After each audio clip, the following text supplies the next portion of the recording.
name is Alexander Zemanek, which is a Czech name. I was born in Prague, Czechoslovakia, now the Czech Republic, and I am 81 years old. My family was a middle-class, well-established family. I had in my family artists, lots of doctors. I had about 3 uncles who were medical doctors, and that was all before World War I. And I was not brought up in any way as a Jew or with Jewish religion. I was declared to be without religion, so when I went to school and there was religious classes, there were the Catholics and the Protestants and the Jews, so I had my hour off. And although my family has a very interesting background in this respect, apparently I'm just in the process of finding this out, and I'm in contact with a genealogist in the Czech Republic who's doing the research for me. The story goes that my ancestors, I know only about my ancestors, of my great-grandfather, who was something of a peasant. He was employed by some aristocratic count, and he was a supervisor for his holdings. But his name was Isaac, which is a Jewish name. But the story goes that way back in the 1600s, when what's now Czechoslovakia, Czech Republic, was Bohemia and Moravia under the Habsburgs. And there was a big battle, and it was the beginning of the 30 Years' War in Europe, a battle where the Catholics won over the Protestants, and the Protestants were forced to give up their religion or to immigrate. There are lots of Czech-sounding names in Sweden, for instance, in Germany and so on. And apparently my ancestor, who was one of the Protestants, chose, with a limited number of others, chose the Jewish religion because, first of all, the Czech Protestants were really pre-Luther. It was John Huss, first reformer, and they were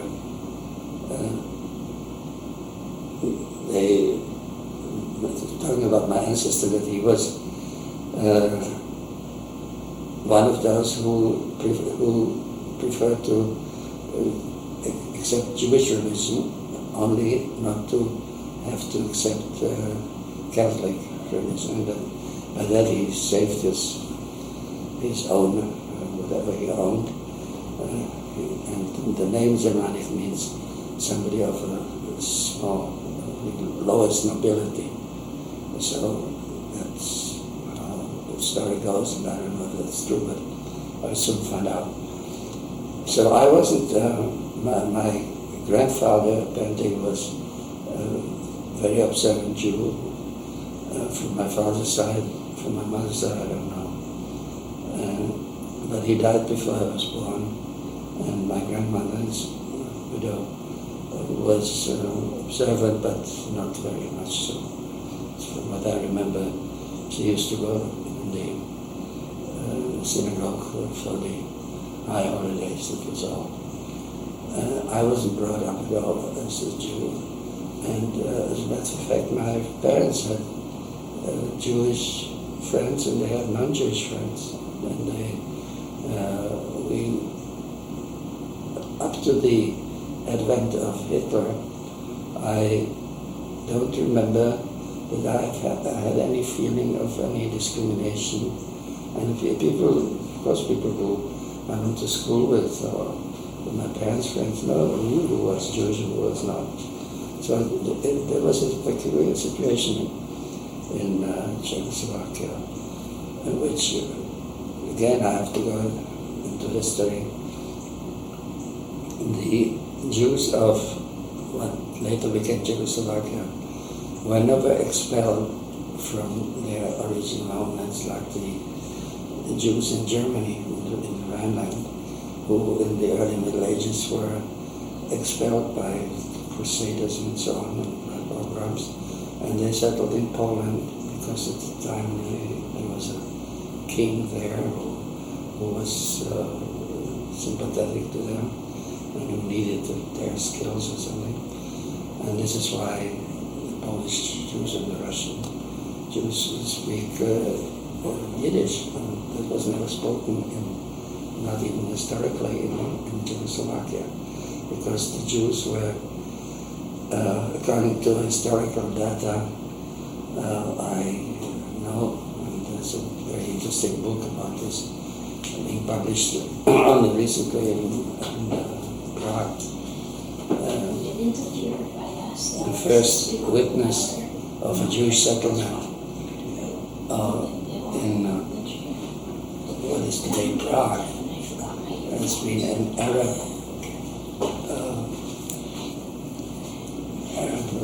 tradesman.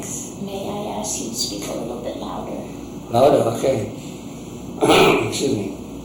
So, I know that everybody. So the first settlement at the spot where Prague is situated now was a Jewish settlement, and it's being described by an Arab from Spain, which was in the 7th century, who was a traveler and probably a tradesman, and who describes Jewish settlement even before the Slavs came there. The Slavs, according to legend, came in the 8th century. So Jews in Czechoslovakia were never expelled, and they had the history dating back to these times. And there was one attempt at a very late stage when Empress Maria Theresa, the ruler in 1700, 1740 something, decreed expulsion of the Jews because she had some quarrel with a Jewish financier or something. And she was, absolute monarch at the time, and so the Jews had to be, were ordered to leave Prague and the cities where they were living, and wander to Poland. And most of them stalled, and it was, others worked on the Empress, and the Empress changed her mind after, I don't know, a year or so. And so the Jews from the original towns who had been, some of them had left, but they settled in little villages still in the country. And so then the Empress revoked the thing, and the Jews were not forced to go to Poland, but they stayed, many of them stayed in the village where they had others caught up with them. And so there was this strange situation that in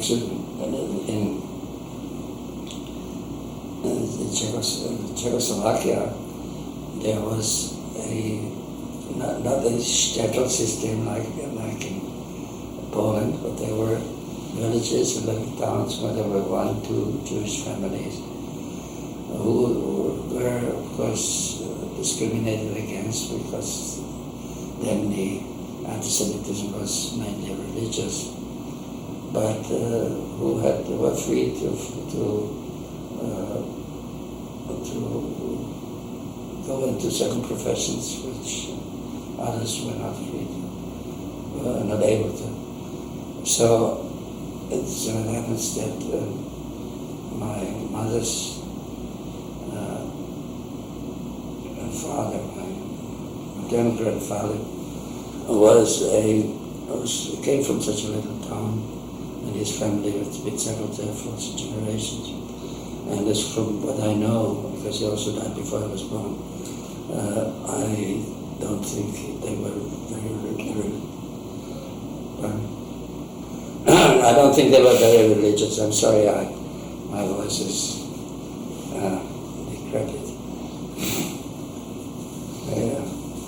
So that makes the Czech Jews different from the majority of the Jews who were victims of the Holocaust, and it was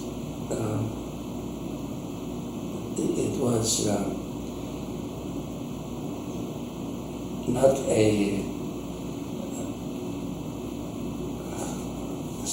some kind of a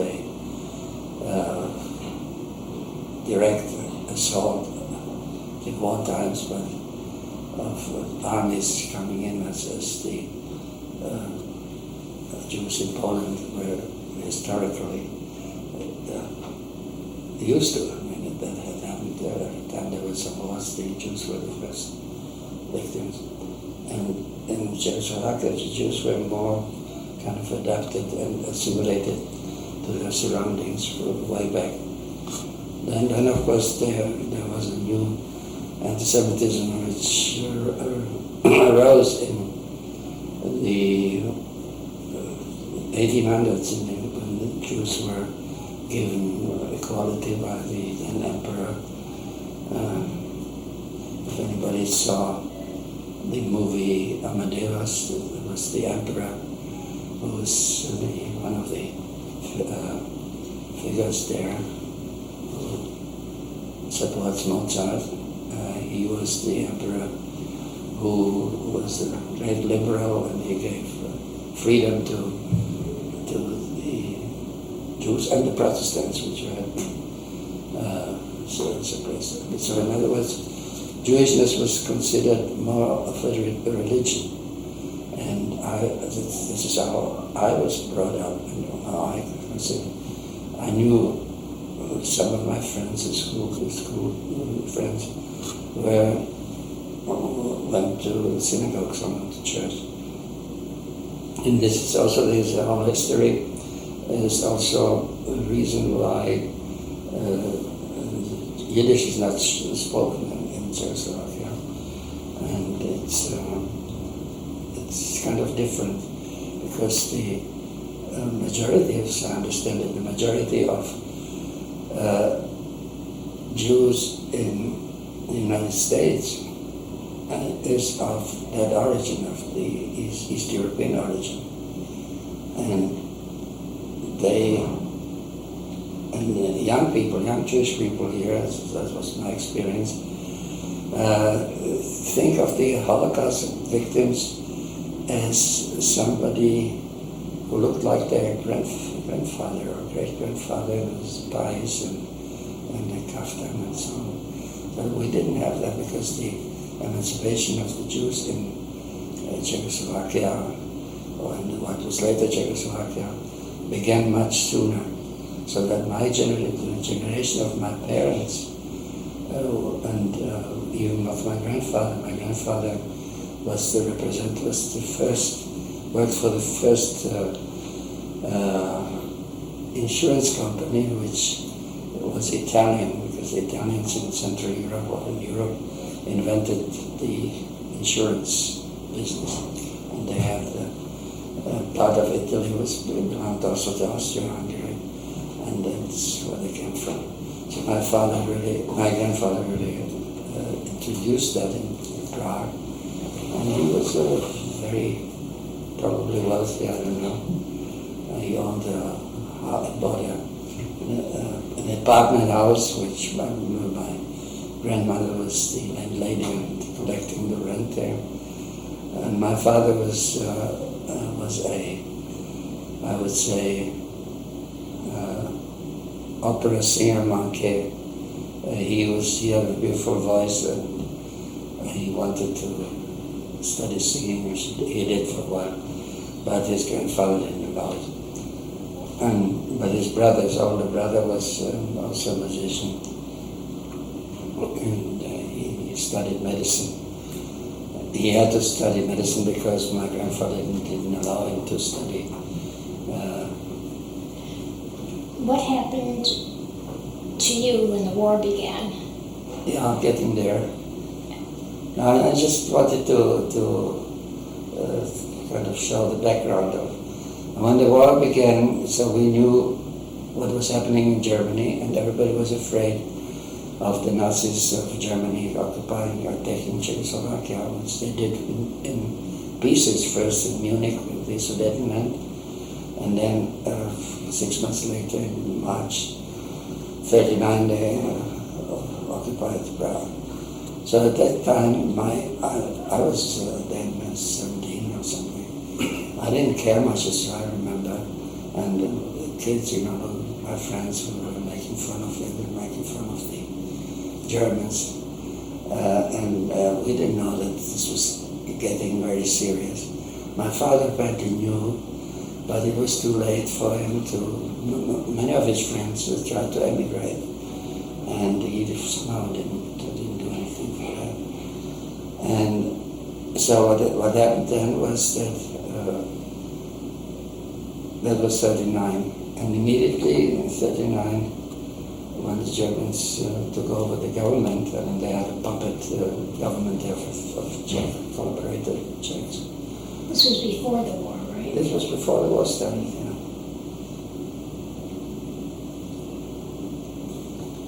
And they introduced those ordinances and laws, and one was, the first one was no Jews allowed in profession, so all the Jewish doctors were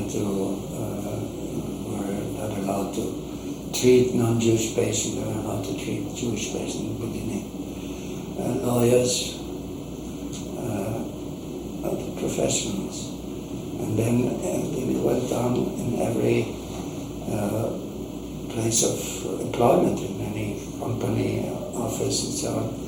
Everybody had to prove that he is of non-Jewish origin, and I would be at a loss now to remember exactly how this worked. It was a very complex system of something like there were Jewish equivalent of mulattoes, and then there were quadroons, and whatever they were called here. And so school, of course, I was expelled from school. But everything went like very bureaucratically, without any violence or anything. And we still had it. The restaurants in Prague had signs, Jews not admitted or something like that. And at the battalion, there were a few restaurants and even nightclubs, which were only for Jews. So and there was hours in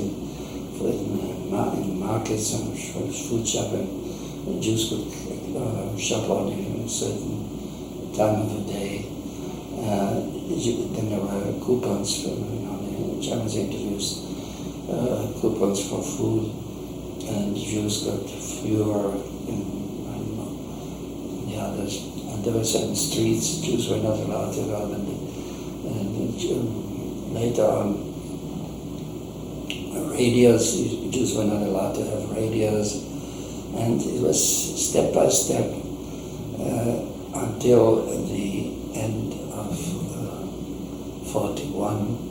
They introduced the Jewish star, and it became an offense for a Jew to go outdoors without the star. So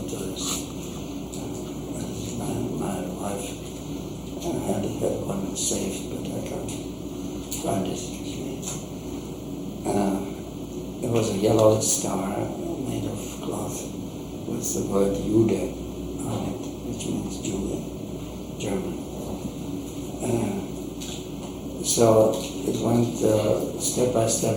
Once I remember I had to go, there was the winter of 39-40, and there was a snowstorm, and suddenly policemen turned up at our house with a summons. I had to go to the airport to shovel off the snow from the airport was used by the German.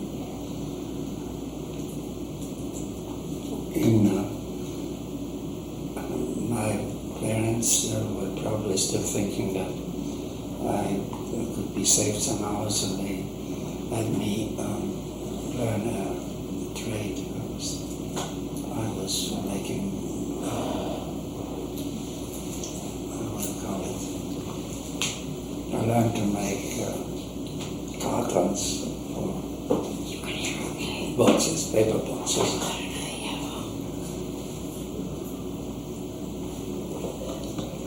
So, in other words, what seems to have been the intention of the Germans in the Jewish persecution was to separate. First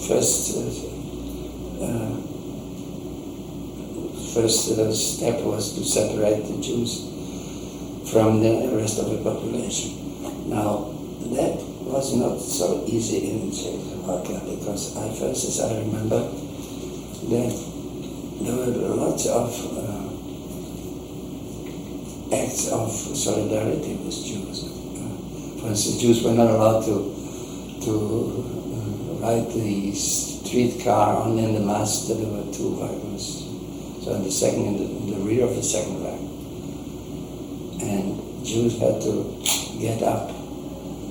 But this was all the Germans were very meticulous about these things. It was all posted on the street corners, all these ordinances, and there was always, joking about it. What comes next, where we will be prohibited of doing. At that time, of course,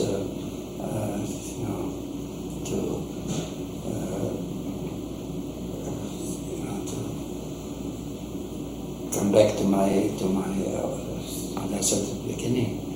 Then I was already made to feel Jew, and the Germans, of course, had this whole system of branding people who's a Jew, who's not a Jew. It was weird, and it was all based on their racial theory. First of all, they distorted the meaning of the word race. Race for them was Jew was lower race, and Aryans, who were all the others. But of course, it wasn't only the Jews; it was the Slavs who were a little lower than the Teutonic Germans, and so they had a hierarchy of, and it was all based on some pseudoscience of the Nazi ideologies.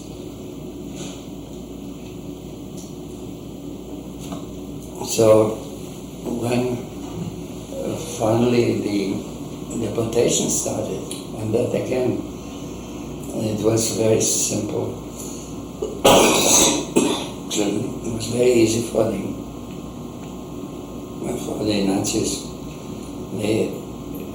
The Gestapo had a branch in Prague, as I said, a branch in Prague, and they had access to the registers of the Jewish community. The Jewish community was a very well-organized institution, which was,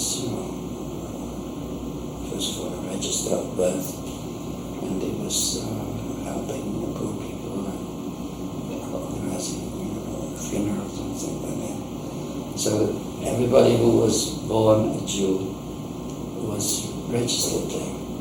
So it was very simple for the SS, whoever did that, to get their list, and they did it in a very bureaucratic way. They decided the first deportations would go to a lodge in Poland, and there were 5 transports there,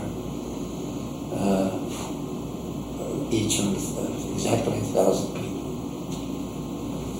And we were picked for some reason in one of the first transports, and we had to come to a place, assembly place, which was in the fairgrounds, and there was an overnight like a hangar there with beds, cots, and there I got my first hit from a German. I don't know why.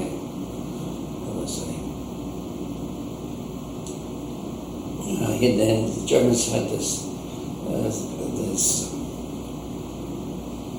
method of scaring people by all the time pushing on faster, whatever you did. And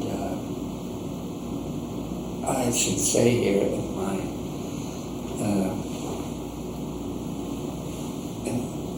my experience, I did not meet one single German who would show the slightest humane gesture. And that is true. I have a number of recollections. In one of the camps I was working at the lathe, and there was a foreman there, German civilian. The uniformed Germans only were guarding the factory from the outside, they didn't come inside. There was and he was nice. He brought me, because we were constantly hungry, so he brought me very often, gave me part of his sandwich he had for lunches with sausage, which was unheard of. And he liked to chat with me. I was very careful, of course, I'm afraid. But he sounded very, very nice. And this was at the time of the invasion in 1944, so when the Germans knew they were losing on the Eastern Front. And he was very nice, and we chatted, and he was well educated, and I knew German well. And I was also educated and knew a lot about about the German culture. And so it was thought I was lucky because he brought me food. And one day we had a day and night shifts. And the night shifts, there was no material, so I was goofing off. And I lit a cigarette, which was put together from some tobacco thrown away. And I didn't see him come. He sneaked on me from the back, and without a word, he hit me in the face with his fist, and I lost about 3 teeth. And that was a nice job. Anyway, I should go back to my story. Now, the deportation of Jews, especially from Central Europe, was a cultural shock, really, because first of all, the Jews, because later on we saw that to Lodz there were sent also transport from Germany, from various cities, from Berlin, Cologne, Düsseldorf, what else? Luxembourg, and 5 transfers from Prague and Vienna also. I don't know how many. And all these people were more or less assimilated Jews, like today in America. They were not overly religious, and for them this was a terrible thing to be like us, to be sent into an environment which was, first of all, it was one of the suburbs of Lodz, which was cordoned off by barbed wire, a huge complex which was really that there was a slum area of Lodz pre-war. Apparently there were some Jews living there also, but all the Jews from Lodz were pushed into this area, and then they started bringing in those transports from Central Europe, and that created, in addition to the shock that everybody had, why was I suddenly in a real hovel in a town in Poland where there was no sewers, no plumbing, of course, outhouses, little houses, two-room apartments. Kitchen was we had to use coal, but there was no coal anyway. And in addition to that, a very hostile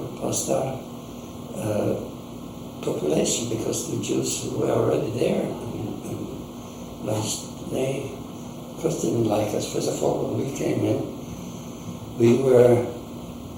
we had most of our outfits and women in fur coats. I remember I had my ski boots, because I used to go skiing before. I was in my ski. Everybody was dressed like for an outing in some winter landscape. And the people who were there were already hungry and downtrodden and so on. Now, it soon happened to us too. But this clash of two, and in addition to that, we didn't speak any Yiddish. The language there was Yiddish. Polish, yes, but not so much. Jews in Czechoslovakia spoke Czech or German. So they called us Jeke, which is a swear word for German in Yiddish. And it was hard to explain that it wasn't at our choosing that we came there. But this was a terrible place. It had, as I say... Pardon me, was that the ghetto, the Lodz ghetto? Yes. Now, again, you have to be careful with the expression ghetto. Ghettos didn't exist in Europe at that time.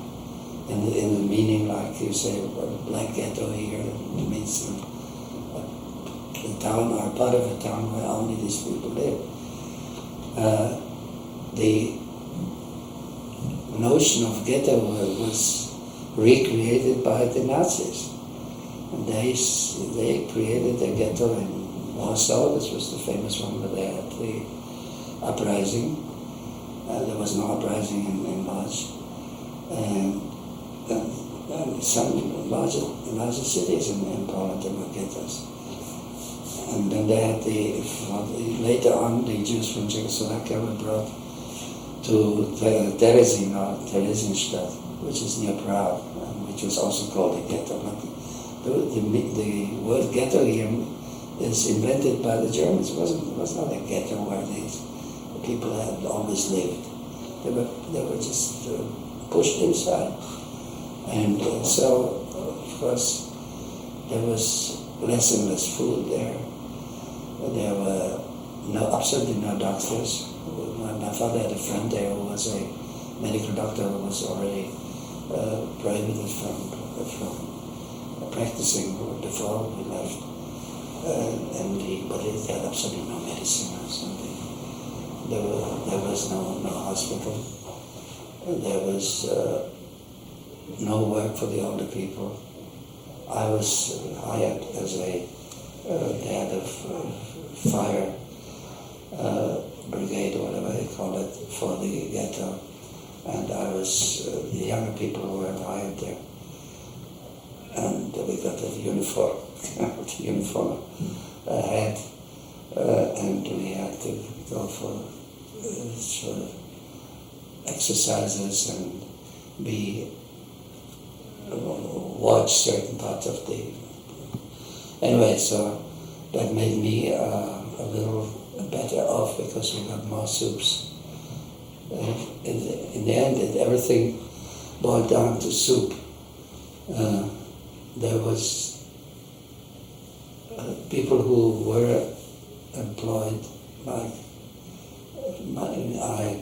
got one soup, I think, and two soups in their place of work. Then for the rest of the population, there were rations which were announced every week.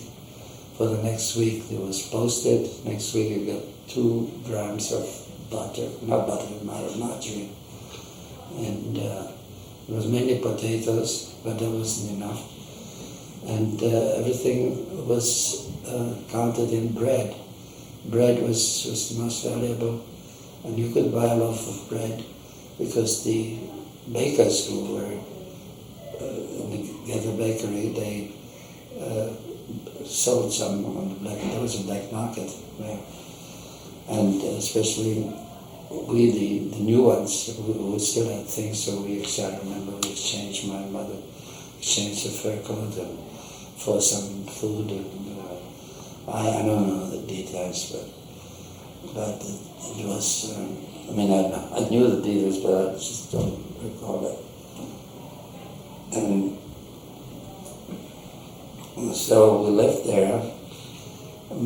People were dying of neglect, of illnesses, diseases, and later of hunger. Both my parents died there before my eyes, and my mother was 45. My father was just over 50. And I don't want to go into details here because the whole business was funerals and so on. It was like animals, because there was a cemetery there.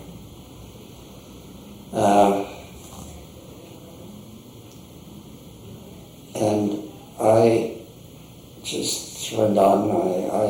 I don't even remember what I was thinking there. One thing you have to grant to the Germans, everything was very methodical, and it was well thought out. It was not only the one conference where they decided apparently on the extermination of Jews, but even before that. And I remember that it went the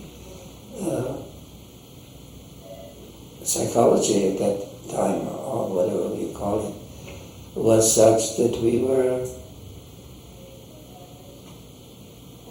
you lost your self-esteem or self-value, because if you are told all the time that Jews are bad and Jews are there, and you start thinking to yourself, maybe it's true or something like that. And it creates a mentality which is exactly what the Germans wanted.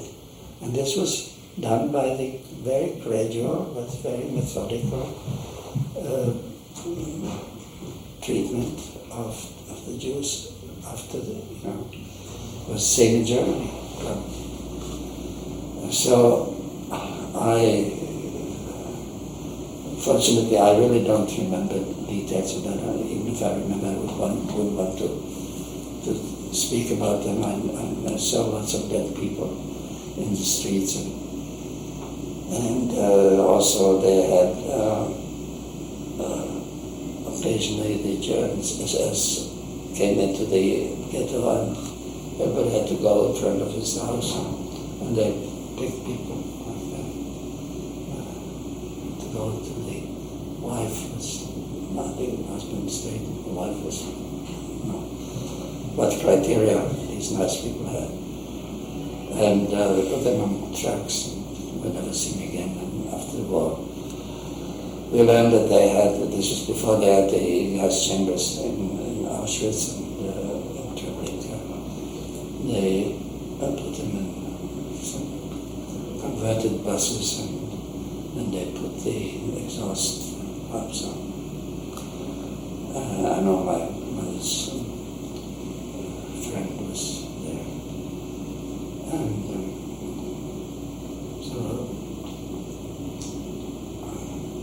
And once I saw them. It was called the Aussiedlung. We call it in English. Deportation. Children from there was a small hospital there for children only, which was only for a while well kept. And they went into it, and I just took it through now, and I just happened to see that they were just throwing them out of the window in the street. Anyway, but I really don't want to talk about the horror, and that has been described as a much better than mine. For my own story, the important thing was that at one point there was an Aussiedlung which was again posted in they posted everything. They were very methodical. They said so next day the SS would come in and everybody had to be in front of the house. So could we make a load of stuff?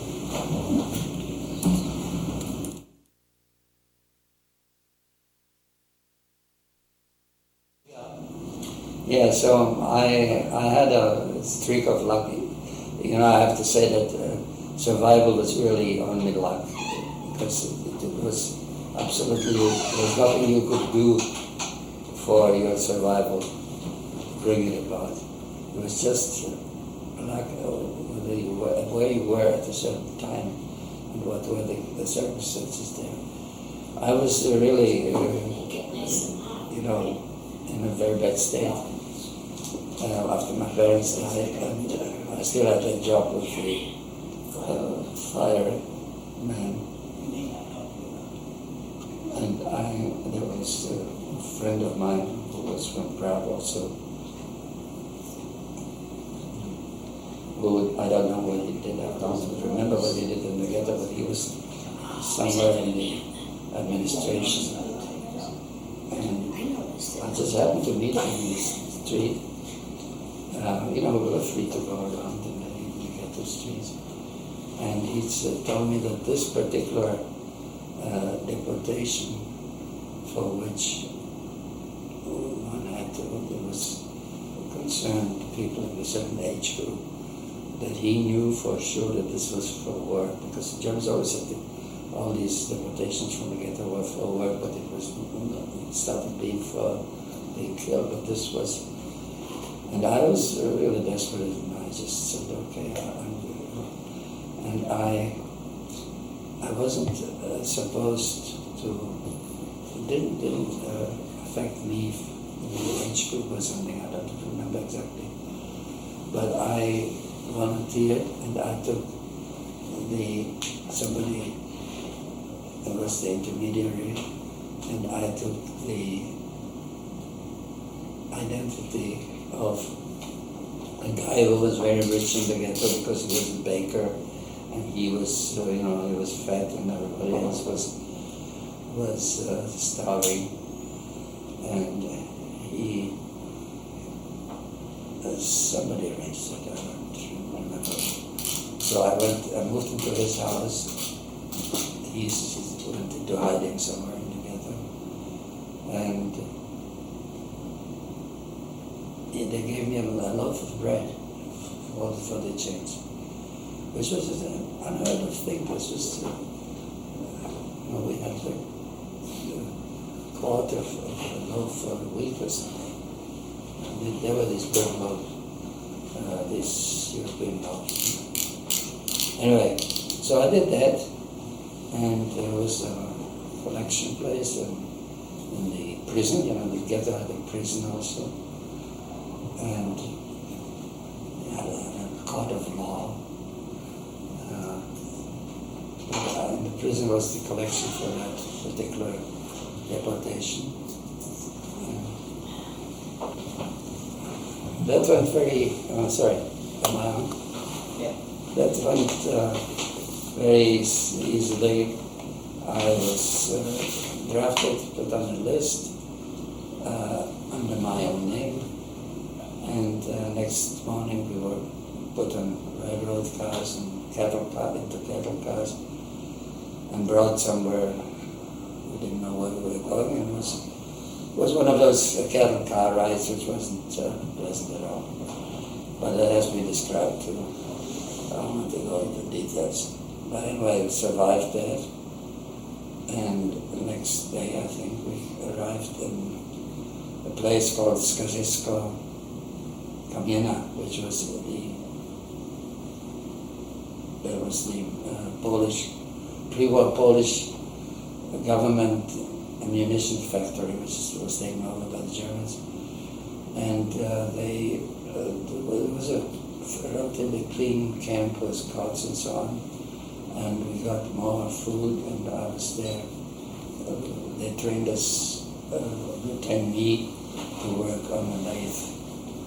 And I was there from March 44 to summer, I think, July. Then the Russia front came nearer, and there's nothing to tell about this camp. It was hard work. We worked 12 hours, 1 week day, 1 week night, and when there was the changeover, so every 2 weeks we had to work 24 hours. But that's where the thing happened, which I was telling before. And there, they decided to evacuate the camp, and the factory was the camp, and we were moved to another place further inland in Poland, which is called Częstochowa, which is nearer to Germany. And there the same factory was set up with the same machines, and we worked there from I think July till just about Christmas 44, and then it was a Russian offensive again. They evacuated us again, and some people managed to escape at that moment. I didn't. And I was brought to Buchenwald, and Buchenwald was at that time not the worst thing there. The only bad thing was when we arrived in Buchenwald, we were put into the showers, what they call it, quarantine. And then nobody wanted to go into the showers, because by then we already knew what the showers meant. That they meant gas chamber. But this happened to be real showers, and I had, after about I don't know how many months, I had a shower, and we were given prisoners' outfit, and by that time they didn't have enough of those strapped tunics, so they took regular clothing from people who had been there for a long time and had to leave their clothing. Then they just cut out. I got a fur coat with the back cut out in a square, and in the square there was the pattern of that prisoner's garb. And this was because I came with a transport from Poland, was mostly Polish people, and the people in Bukovac who were in the administration, in self-government, whatever, who were handing out these clothes turned out to be Czechs, and I heard them speak Czech, and they said, one of them said, "What are you doing here?" So I explained to them, and they immediately took me out of that, the rest had to go for some quarantine, 2 weeks, and then they were shipped off to some very bad camps, and these Czechs took me out, arranged, everything could be arranged. The chief Schreiber of the camp was a Czech politician, because the Czechs had been the best established, because they were the longest of the foreigners, because Bukovan was an international camp, then French and Polish and Italians, and even I knew a Turk, I know I got there, Greeks, Yugoslavs.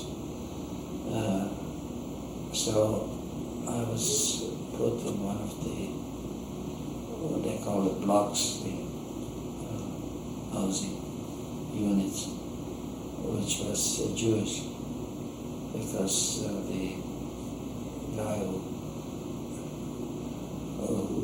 organized it was afraid to put me somewhere else among the Czechs. But that was good. This was, I had to go out for work, but work was not very on. Food, of course, was worse. We didn't get much food. But by then I was trained of not eating too much. But I tried not to become what was called a Musulman. I don't know where this word came from. It's a German word for Muslim. And in the camps, if somebody was close to death, skinny, with that gaze in his eyes, and this was called, he was Muslim. I don't know why. So then the liberation came. I again had bad luck, because the unit where I was housed was, they tried to, the Germans were already hearing the US artillery, and they still wanted to get us out and get us somewhere else. They didn't manage with the majority of the people in the camp, but I happened to be among those who were taken out, and we had to walk to the nearest city, Weimar, which is a famous city in German history. Because Bukovan was really a suburb of Weimar, which used to be a big forest and outing place for Sunday burgers.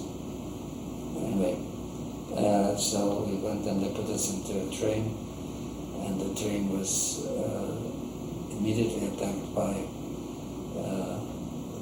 dive bombers, US dive bombers, and they had to stop.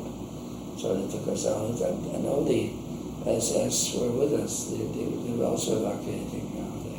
They knew that we will fall next day or something. And they took us on the road to somewhere we didn't know where we were going. For 2 days we were walking. The nice Germans who were already lost the war were still shooting people who somebody couldn't walk, as I saw several times. And one of my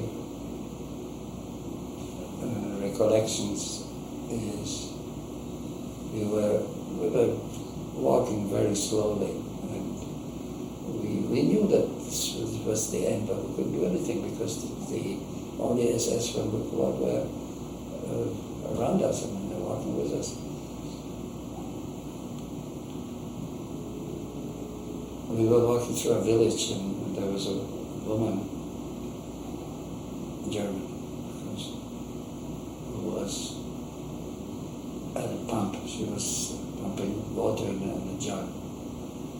And then one of our group kind of came closer to the fence and said something like, he was a Frenchman. He said he was thirsty. Could you give him water? And that woman went back to the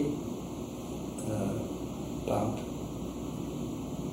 filled the jar with half of water, went to him, went to the fence, and when he wanted to take it, she threw it in his face, poured it in his face.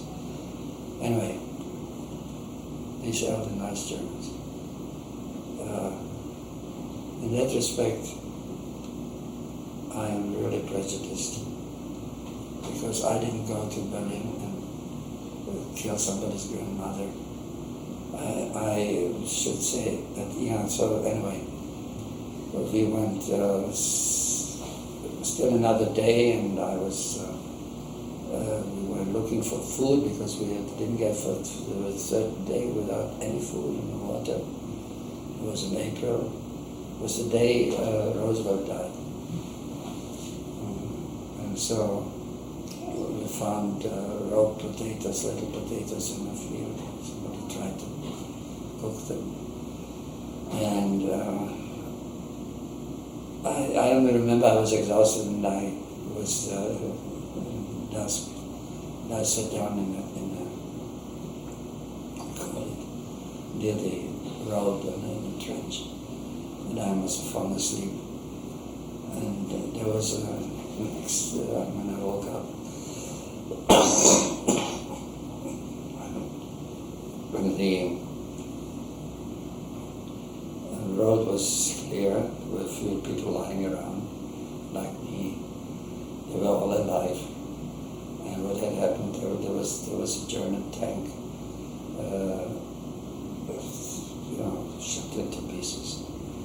And there must have been a tank battle there, probably the last one in the war.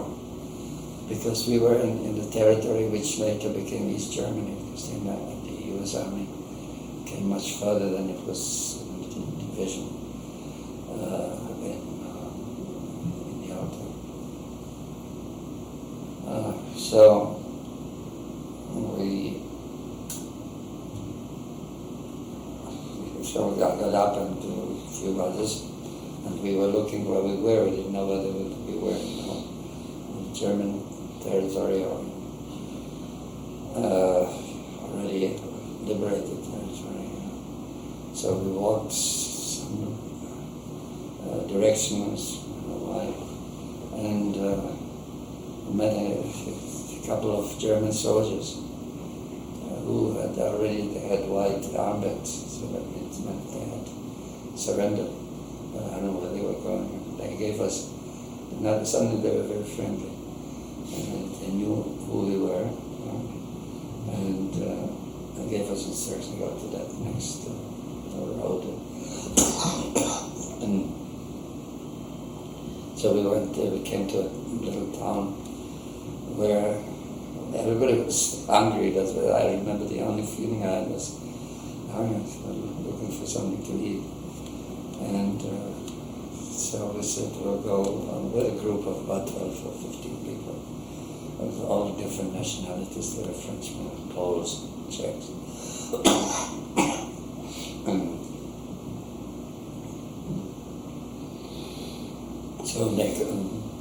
So we said we want to see the mayor of the town. So the mayor came. He was very deferential. He said, yes, of course, we will give you everything you need. And he gave us, put us up in the gym hall of the local high school, whatever, and made cots there or something. And they brought us food, they brought us sausage. And everybody was so exhausted, so we just ate a little and we all fell asleep. And next morning we had the U.S. Army had occupied the town. It was a little kind of underground, and we were lying there, and suddenly the window, which was near the ceiling, opened, and an American soldier jumped from the ceiling and said, "You're free," so everybody was happy, and so then it took a long time to get I couldn't go back to Prague because it was not liberated yet. Prague was the last day of the war. May 9th. And so I was hired by an American major who gave me also a gun, which I didn't dare to use.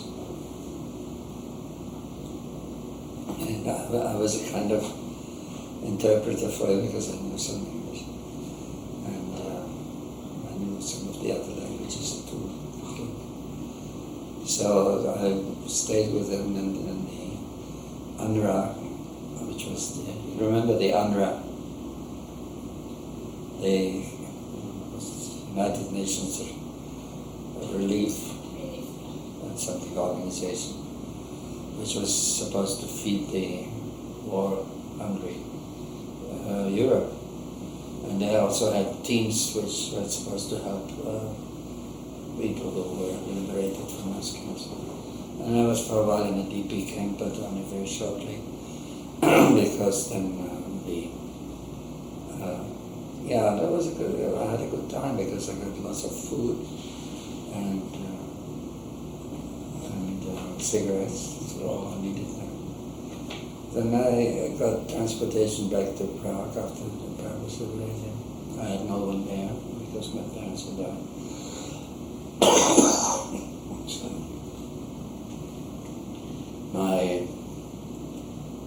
I was the only son, only child. And my mother's sister had emigrated to England, so she died there recently. And my father's brother, who was a well-known musician in Czechoslovakia, he was the conductor of the Czech Philharmonic and really founder. He had long become a Lutheran for some reason. And his wife, his widow, he died fairly young. His widow was my non-Jewish aunt, and she was really great. She tried to find me everywhere I was and send me through somebody, or very often I got a package of some canned meat or what it was. So anyway, I moved in with her, but she had a small apartment, and her daughter, who was not married. And then I found a lodging family, and I ended up marrying the daughter of the family, and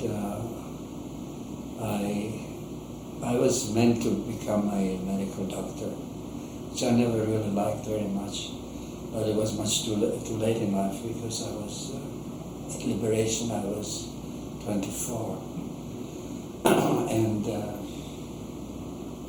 I I wanted something shorter and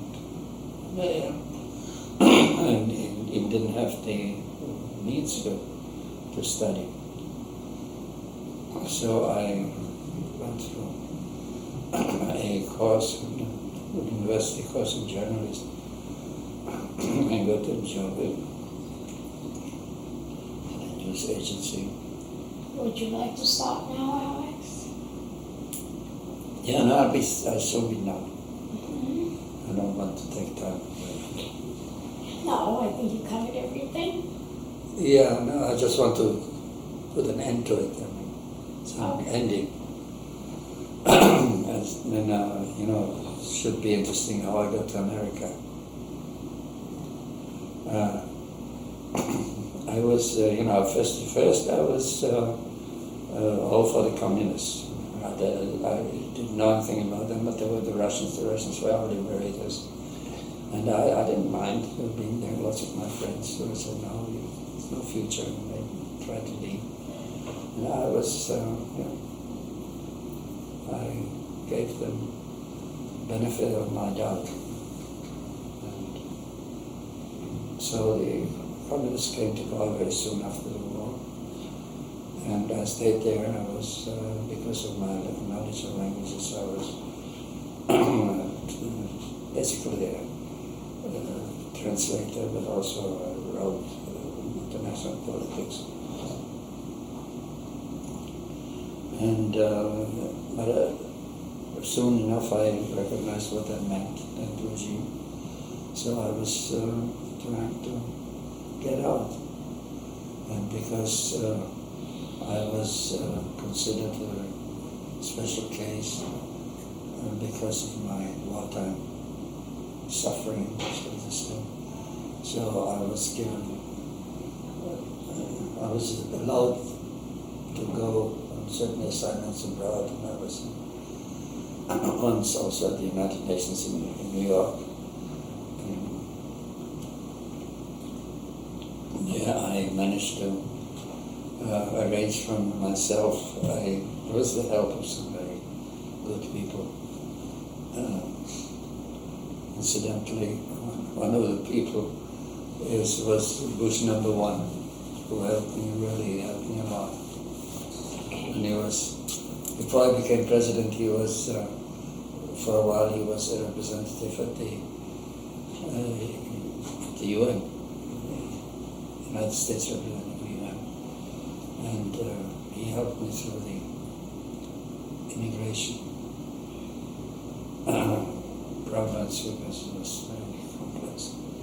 And and I got a job in the secretariat, which was, this was